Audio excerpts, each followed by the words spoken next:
안녕하십니까. 여의도 24시입니다. 여러분들 이번 시간에도 원희룡 전 국토교통부 장관, 지금 현재 국내임의 당대표가 되겠다고 나선 그 사람에 대해서 또 얘기를 해보겠습니다. 왜 자꾸 원희룡 얘기만 하느냐. 제가 어저께도 말씀드렸지만은 여러분들 이 원희룡이라는 사람이 지금 현재 이 4명의 당권 주자 가운데서도 가장 자기가 정치 경험이 많다. 정치권에 입문한 지 오래됐다. 그런 것들을 강조하고, 그 다음에 자기는 의정 활동, 의정을 경험했고, 그 다음에 지방 행정을 경험했고, 중앙 행정까지 경험했다. 자기는 대선 주자 반열에 있는 대권 경쟁자로서 윤석열을 만든 창윤이다. 이런 식으로 자처를 하고 있지 않습니까? 그렇기 때문에 그런 것만 봤을 때는 이 사람에 대해서 주목을 할 수밖에 없는데, 그런 25년 동안의 그런 정치적인 경륜이 무색하게도 대체 그런 것들은 어디다 갖다 뒀는지 어디다 보관하고 있는지 모르겠습니다만, 그가 내뱉는 한마디 한마디가 정말로 실망스럽다. 정말로 비상식적이고 비논리적이다. 이건 어떻게 보면 국민의힘 지지층과 당원에 대한 무례한 발언이다. 이렇게 얘기를 할 수밖에 없을 것 같습니다. 그래서 이 원희룡에 대해서 계속 얘기를 할 수밖에 없는데, 그야말로 내로남불 아전인수, 그야말로 이 보수 우파가 싫어하는 그 아주 전형적인 언행들을 하고 있는 거 아니야, 이런 비판에 직면할 가능성이 크다. 그런 얘기를 먼저 하고 싶습니다. 이 원희룡 캠프에서 국민의힘 당직자 4명을 당 선관위에 신고를 했다고 합니다. 왜 신고를 했느냐? 그게 웃깁니다. 종편 방송의 패널로 출연해서 이 원희룡을 비판했다는 겁니다. 그래서 이 당직자로서의 어떤 선거에서 있어서 그 중립성을 지켜야 된다는 그런 의무, 이런 것들을 위반했다. 아주 중대한 저기 뭡니까? 중립 의무 위반이다. 이런 식으로 지금 문제 제기를 했다고 하는데, 저는 이런 것들을 보면서 정말 황당했습니다. 왜냐하면 물론 있습니다. 여러분들 국내임 당원과 당규에는 이 당 전당대회에서 어떤 것들을 금지해야 되는지 그런 것들이 나열되어 있습니다. 이게 왜 나열되어 있냐면, 여러분들 당의 그 내부 경선이나 이런 것들이 있지 않습니까? 전당대회 같은 것도 다 이 공직선거법에서 금지하고 있는 그런 것들에 준용해서 이 정당 안에서도 그런 거를 금지한다는 겁니다. 여러분들 선거 운동을 할 때 예를 들어서 어떤 금품을 뿌린다든지, 아니면 뭐 어떤 약속을 뭐 돈을 얼마 주기로 약속을 한다든지, 아니면 어떤 자리를 주겠다고 약속을 한다든지, 이런 것들 안 되지 않습니까? 근데 당연히 전당대회에서도 그런 것들은 절대 하면 안 되는 행동이지 않습니까? 그리고 여러분들 이 일종의 허위사실 공표 내지는 유포, 그리고 상대방을 당선되거나, 상대방이 아니지, 상대방을 당선되지 않게 할 목적으로 아주 악의적인 비방들, 악의적인 허위사실 유포, 이런 것들을 해서는 안 되지 않습니까? 그런 거 정말 우리나라 이 공직선거법 같은 경우에는, 그래서 지금 이재명이 정치적 위기에 처한 거기도 한데, 이 공직선거법 정말 까다롭습니다. 그래서 이 선거 기간 동안에 말 한마디 잘못했을 때는 나중에 당선된다고 하더라도 그거 국회의원직 날라가지 않습니까? 그런 경우가 다반사지 않습니까? 그런데 당 대표 같은 경우에는 그렇게 해도 이 당 대표직이 날라가지 않는다고 생각하는 건지, 뭐 실제 그렇긴 합니다. 그리고 또 이 당 내에서 이런 식으로 해도 여기에 대해서 이제 정치적으로 문제 제기를 하기 어려울 것이라고 생각해서, 그런 기대 하에서 원희룡이 그렇게 계속 언행을 하고 있는지 모르겠습니다만, 여러분들 이 국내 당규를 보면, 그 내용들을 보면 지금 이 현재 원희룡이 과연 중립 의무 위반, 뭐 하여튼 이 선거 금지하는 선거 운동, 그런 것들을 위반했다는 이유로 국내 당직자 4명을 선관위에 신고한 게 과연 우리 국민들 또는 국내인 지지층과 당원들한테 어느 정도 공감을 받을 수 있을 것인가, 아니면 일말의 공감도 얻지 못할 것인가, 저는 이런 데에서 좀 의문이 들었습니다. 일단 기사 내용을 여러분들하고 같이 한번 살펴보도록 하겠습니다. 원희룡 국민의힘 당대표 후보 측은 국민의힘 당직자 4명을 중립의무 위반을 이유로 당 선거관리위원회에 신고했다. 원 후보 캠프 측은 국민의힘 핵심 당직자 4명이 당규 6조를 위반했다며 당 선거관리위원회에 신고했다. 원 후보 측은 당직자로서 지켜야 할 중립의무를 위반하는 정황이 발견됐다고 설명했다. 국민의힘 당규 제6조. 여러분들 국민의힘 당규는 여러 가지가 있습니다. 국민의힘 당규가 얼마나 많냐면, 국내임에 무슨 당규인지를 설명을 해줘야 됩니다. 국내임 당규는 정말 많아서, 예를 들어서 당원에 관련된 당규도 있고, 그 다음에 전당대회에 관련된 당규도 있고, 당비 규정에 관련된 당규도 있고, 여러 가지입니다. 이 전당대회 관련된 그 6조라고 했지 않습니까? 6조에는 어떤 당직자의 중립 의무를 규정하는 그런 내용이 없습니다. 그렇기 때문에 정말 이거에 대해서는 설명을 해줘야 되는데, 다만 이건 있습니다. 뭐가 있냐면 당 대표 및 최고위원 선출 규정이라는 그 당규 제6조에 따르면은 선거관리위원 등의 중립 의무가 명기되어 있습니다. 내용 한번 읽어보도록 하겠습니다. 선거관리위원장을 포함한 선거관리위원장 그리고 선거관리위원, 중앙당 및 시도당 사무처 당직자, 기타 당원이 아닌 자는 선거에 대한 부당한 영향력의 행사, 기타 선거 결과에 영향을 미치는 행위를 하여서는 아니 된다라고 되어 있습니다. 그러니까 원희룡 측은 이 당직자가 선거에 대해서 부당한 영향력의 행사를 했다, 또는 선거 결과에 영향을 미치는 행위를 했다, 종편 방송의 패널을 출연해서 원희룡을 비판함으로써 자기의 당선을 방해했다, 이런 취지로 지금 항의를 한 거 아니겠습니까? 원 후보 측은 이들 당직자가 종합 편성 채널 방송의 패널로 출연하며 원 후보를 공개적으로 비난하는 한편 한동훈 후보의 주장을 그대로 지지한 등 편파적인 입장을 취했다고 밝혔다. 원희룡 캠프는 이들이 구체적인 당규 위반 사례를 수집해온 것으로 전해졌다.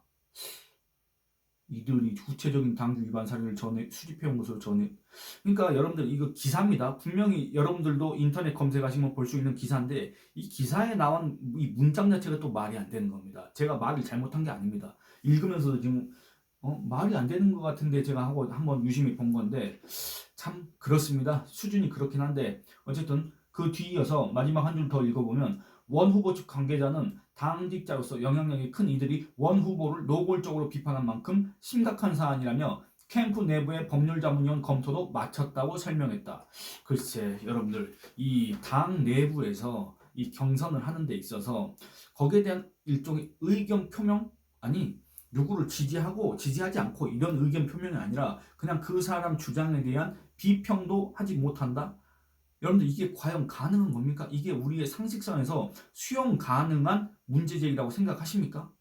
그리고 그렇습니다. 그동안에 이 원희룡을 포함해서 나경원 같은 경우는 솔직히 그런 경우가 별로 없다고 제가 눈에 띄는 그런 기록을 못 찾았는데, 원희룡 같은 경우에는 정말로 이런 문제 제기를 하면 안 될 것 같다는 생각이 들지 않습니까? 왜냐하면 제가 여러분들 아까 말씀드린 것처럼 국민의힘 당규에는 이거 선거운동 이렇게 하면 안 된다, 그런 내용들이 있습니다. 아까 말씀드렸던 당대표 및 최고위원 선출 규정이라는 그 당규에 따르면 선거운동, 그 제39조 금지되는 선거운동이 있습니다. 후보자 등 선거운동을 할 수 있는 자는 누구든지, 여러분들 예외가 없습니다. 당대표 후보든지 당대표 후보로 나와서 뭐 지지율이 10%인지 20%인지 50%를 받든지 70%를 받든지 그 누구도 예외 없이 누구든지 다음 각호에 의한 방법으로는 선거운동을 할 수 없다라고 되어 있습니다. 1호 위원회 구성일부터 선거일까지 금품, 향응, 교통, 편의 제공 등 일체의 기부행위. 그러니까 여러분들 이 공직선거법에서도 마찬가지듯이, 예를 들어서 선거 기간에 어떤 사람한테 금품을 제공한다거나 향응을 제공한다거나 일종의 편의를 제공하는 거, 이거 다 공직선거법에 위반되듯이 이 정당 안에서의 이 전당대회에서도 이런 것들이 금지될 수밖에 없습니다. 이거는 우리의 상식입니다. 그리고 두 번째는 뭐냐면 이 자기에 대한 지지를 받으면서 그런 것들을 갖다 약속받으면서 그에 대한 대가로 어떤 자리를 약속한다거나 아니면 공직 추천을 한다거나 이런 것들 있지 않습니까? 이런 것들도 당연히 금지될 수밖에 없지 않습니까? 안 그렇습니까? 이거는 일종의 매수지 않습니까? 매표지 않습니까? 2호 선거인에게 당직 임명이나 공직 후보자 추천 등을 약속하는 행위라고 되어 있습니다.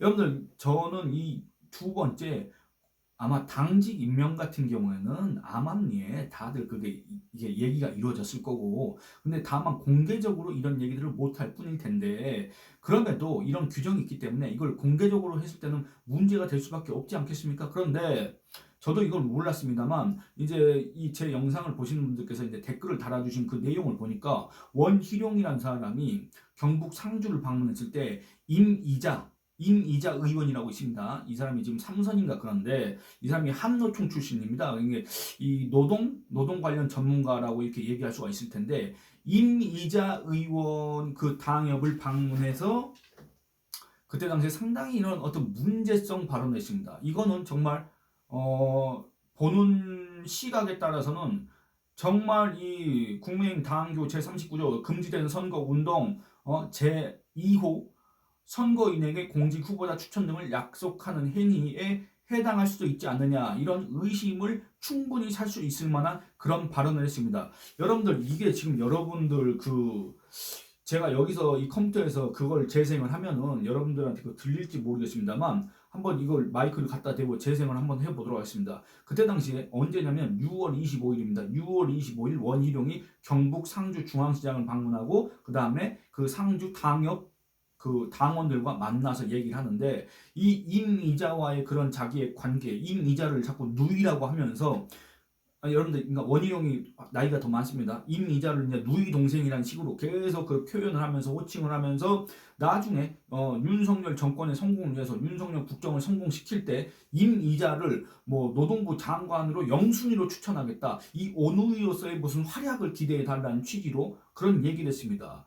여러분들, 노동부 장관 이런 거는 뭡니까? 바로 공직입니다. 공직. 여러분들 누가 추천한다겠습니까? 원희룡이 추천한다겠습니다. 여러분들 원희룡은 지금 뭡니까? 현재 지위가 어떻게 됩니까? 바로 당대표 후보입니다. 여러분들 이 국민의힘 당규 제39조 뭐라고 되어 있습니까? 후보자 등 선거운동을 할 수 있는 자는 누구든지 예외가 없다고 말씀드렸습니다. 다음과 그에 의한 방법으로는 선거운동을 할 수 없다. 그 2호의 선거인에게 공직 후보자 추천 등을 약속하는 행위다. 그러니까 여러분들 아까 제가 이렇게 언급했던 그 원희룡의 발언이 과연 임이자한테 노동부 장관을 약속했다고 볼 수 있느냐 없느냐, 그거는 제가 확실하지가 않습니다. 그건 제가 단정할 수가 없습니다. 그 판단은 여러분들의 몫에 맡기도록 하겠습니다. 왜냐하면 이거는 정말 보는 경우에 따라서 확 달라질 수가 있기 때문에 상당히 얘기하기가 조심스럽다는 얘기입니다. 그럼에도 영상을 한번 틀어보도록 하겠습니다. 제가 이거를 미리 준비를 해놨는데 그 대목을 이게 들릴지 모르겠습니다, 여러분들. 이게 여러분들 원희룡 TV라고 원희룡의 유튜브 채널 있지 않습니까? 거기에 올라와 있는 영상입니다. 7일 전에 게시됐고 조회수는 11,000회인데 한번 틀어보도록 하겠습니다. 국정을 성공시키는데 그 국정시킬 때는 제가 추천하는 노동장관에게 영수증을 추천하는 생각으로 그리고 저희가 오누이의 환상적인 오누이 한 팀으로 윤석열을 지키고 그 다음에는 우리 정권을 또 만드는데 앞장서겠습니다. 예, 여러분들 어떻습니까? 여러분들 소리가 잘 들리셨는지 모르겠습니다. 그리고 이게 이 원희룡 TV에 올라와 있는 그 영상조차도 이 음질이 별로 좋지 않습니다. 제가 그냥 이렇게 컴퓨터로 재생해서 듣기에도 상당히 잘 안 들리는데, 어쨌든 여러분들께서 혹시 이걸 확인하고 싶으시다고 한다면 뭐 원희룡 TV에 들어가셔서 상주중앙시장 인사라는 그 제목의 영상 45분 이후부터 한번 들어보시길 바랍니다.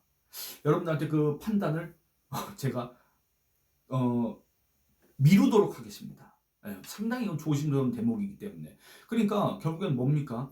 이런 식으로 오해를 충분히 살 수 있는 발언을 원희룡은 이미 6월 25일 날 했습니다. 이거는 국민의힘 당규에서 금지하고 있는 내용인데 원희룡은 이걸 갖다가 위반한 거 아니냐는 의심을 충분히 살 수 있을 만한 그런 발언을 했습니다. 영순위로 누구를 장관 후보자로 추천을 하겠다는, 이게 공직 후보자 추천 등을 약속하는 행위에 해당되는 거 아닌가? 여러분들이 한번 판단을 해주시고 의견을 댓글로 남겨주셨으면 좋겠습니다. 그 쭉 이어가 보도록 하겠습니다. 뭐냐면 제7호에 뭐가 나와 있냐? 후보자 비방 및 흑색 선전, 인신공격, 지역감정 조장 행위, 이런 것들이 나와 있습니다. 여러분들 그렇다고 한다면 지금 현재 이 전당대회가 시작되기도 전부터 원희룡이라는 사람이 전당대회 출마 의사를 밝힌 시점부터 어떤 것들이 계속 진행되어 왔습니까? 이 한동훈에 대한 비방 내지는 인신공격, 이런 것들이 계속되어 왔지 않습니까? 특히나 한동훈 배신자론 이런 것들을 계속 얘기해 왔지 않습니까? 뭐 다른 사람들도 이 한동훈이 당대표가 됐을 경우에는 윤석열 대통령을 배신할 수 있고 윤석열 대통령이 탄핵될 수가 있고 뭐 이런 취지로 일종의 공포 마케팅을 한다 이런 비판을 받았지만 그 중에서도 원희룡이 무슨 이유에서인지 모르겠지만 정말 그야말로 이 한동훈이야말로 윤석열의 뒤통수를 치고 윤석열에게 칼을 꽂을 정말 이 배신자의 냄새가 난다는 식으로 계속 그런 주장들을 해왔고 그런 주장들을 했다는 기사들이 여러분들 정말 큰 힘 들이지 않고도 그냥 원희룡만 쳐도 아마 그런 관련 기사들이 수두룩하게 나오지 않습니까? 근데 그런 상황에서 원희룡이 그 누구에게 이 당 대표 및 최고위원 선출 규정을 위반했다고 해서 이걸 갖다가 당 선관위에다가 문제 제기라고 항의를 하고 법률 검토까지 하느냐. 전 진짜 이런 행위에 대해서 정말 그야말로 내로남불이 아닌가 이런 생각이 들고 여러분들도 아마 그런 거에 공감을 하실 거라고 생각을 합니다. 그렇지 않습니까? 여러분들 지금까지 한번 보시기 바랍니다.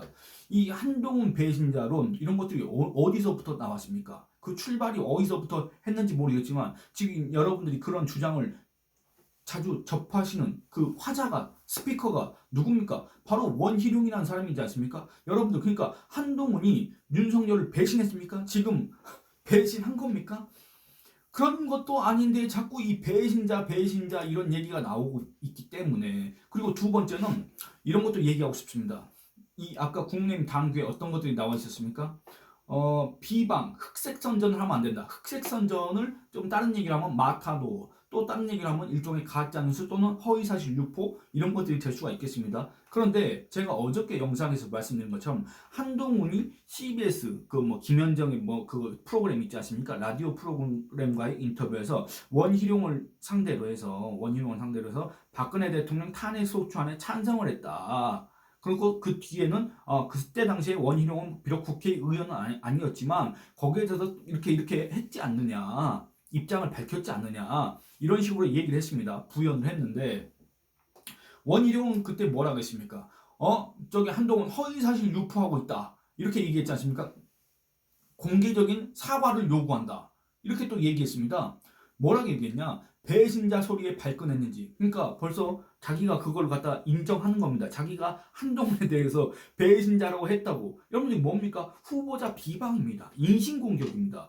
국민의힘 당규 제39조 7호가 금지하고 있는 규정하고 있는 후보자 비방 및 인신공격에 해당하는 게 아니겠습니까? 배신자라는 게 같은 당의 당원들끼리 그 당의 대표를 뽑겠다고 그 당의 대표가 되겠다고 서로 경쟁하는 사이에서 저 배신자 이렇게 하는 게 여러분들 그게 과연 합리적인 비판입니까? 아니면 그냥 무분별한 비방 내지는 인신공격입니까? 그것도 그 판단은 여러분들한테 한번 맡겨보도록 하겠습니다. 그리고 배신자 소리에 발끈했는지 한동훈 후보가 방송에다가 허위사실까지 유포하고 있다. 이렇게 얘기를 한다 그 말입니다. 이해 불가능한 궤변이자 선동이다. 공개 사과를 요구한다. 이렇게 얘기했는데 여러분들 제가 아까 말씀드린 것처럼 한동훈은 그 뒤에 분명히 원희룡이 그때 당시에 국회의원이 아니었고 그렇기 때문에 국회 의결권 같은 건 없었지만은 그 탄핵에 대해서 상당히 적극적으로 찬성을 했다. 동조를 했다. 그걸 사실상 주도를 했다는 취지로 얘기를 했습니다. 그런데 원희룡은 여기에 대해서 허위사실 유포라고 합니다. 궤변이자 선동이라고 하면서 공개 사과까지 요구했습니다. 여러분들이 생각하셨을 때 과연 허위 사실을 유포한 자는 누구라고 생각하십니까? 그러니까 이런 점들을 봤을 때 지금 현재 이런 점들을 보고 국민의힘 당규를 다시 살펴봤을 때 원희룡한테 과연 그 누구한테 이런 전당대회 금지되는 선거운동 또는 이 당직자한테 중립의무 위반 뭐 이런 것들로 해서 문제 제기를 항의를 할 수 있는 자격 자체가 있을까? 그런 것들에 대해서 아주 근본적인 의문이 제기될 가능성이 크다. 원희룡은 일단 거기에 대해서 또 해명을 해야 될 필요가 있을 것 같다. 이런 생각이 듭니다. 여러분들 아까 제가 말씀드렸던 제39조 2호, 7호 이거에 대해서 원희룡은 이거에 대해서 한동훈 지지층은 이미 당의 일종의 고발, 신고 이런 것들을 하지 않았을까 싶기도 하고 만약에 지금까지 그런 것들이 이루어지지 않았다고 한다면 앞으로 이런 거에 대한 문제 제기가 이루어지지 않을까. 왜냐, 지금까지는 당내 이거 선거이기 때문에, 전당대회이기 때문에, 전당대회가 끝나도 이 당에서 같은 지붕 아래서 차기 정권 재창출을 위해서 서로 힘을 합쳐야 될 대상이라고 생각을 했기 때문에, 이런 어떤 당 내에서도 이런 신고 행위 또는 이런 법적 문제 제기 이런 것들을 자제한 측면이 있었다고 생각을 하는데, 원희룡이 먼저 거기에 포문을 열었기 때문에 이게 앞으로 어떤 식으로 이 선거전이 비화될지 모르겠다. 정말 그 모습이 이 국내임 당원과 지지층 그리고 일반 국민들한테 좋게 보여지지는 않을 것 같은데, 그 시작을 원희룡이 했다? 뭐 시작인지 아닌지는 모르겠습니다. 그 전에도 뭐 이런 사례가 있었는지 없었는지 모르겠습니다만, 결국엔 이번 전당대회에서 이런 식으로 서로 간에 또 이제 법적인 책임을 묻는다. 물론 당내 이런 문제 제기이기 때문에 법적 책임까지는 아니겠지만, 어쨌든 이런 식으로 문제 제기라고 항의를 하고 그런다? 이거는 원희룡이 평소에 얘기했던 정치란 무엇인가? 이렇게 자주 얘기하지 않습니까? 오늘 후보자 비전 발표에 나와서도 또 정치에 대해서 자기만의 철학을 갖다 얘기한 것 같은데, 정말 이 정치인의 자세로서는 상당히 좀 의외의 모습이 아닌가. 대체 원희룡의 그 25년 동안의 경험, 경륜은 어디로 간 것인가? 다시 한번 거기에 대해서 의문을 제기할 분들이 많이 계실 것 같다. 이런 생각을 해봅니다. 여러분들 이 원희룡의 이런 행태에 대해서 어떻게 생각하시는지 의견을 남겨주시고, 또 이 원희룡이 국내임 당규와 규정하고 있는 금지되는 선거운동에 해당되는 행동을 한 것인지 안 한 것인지 여러분들의 또 의견을 구하도록 하겠습니다. 물론 여러분들께서 그 의견을 밝혀주셔도 제가 그거에 대해서 여러분들의 의견을 취합해서 결론을 내리겠다 이런 얘기는 아닙니다. 그리고 또 여러분들 좋아요 많이 눌러주시고 주변에 많이 선전을 해주시길 부탁드리겠습니다. 예, 이번 영상은 마치도록 하겠습니다. 감사합니다.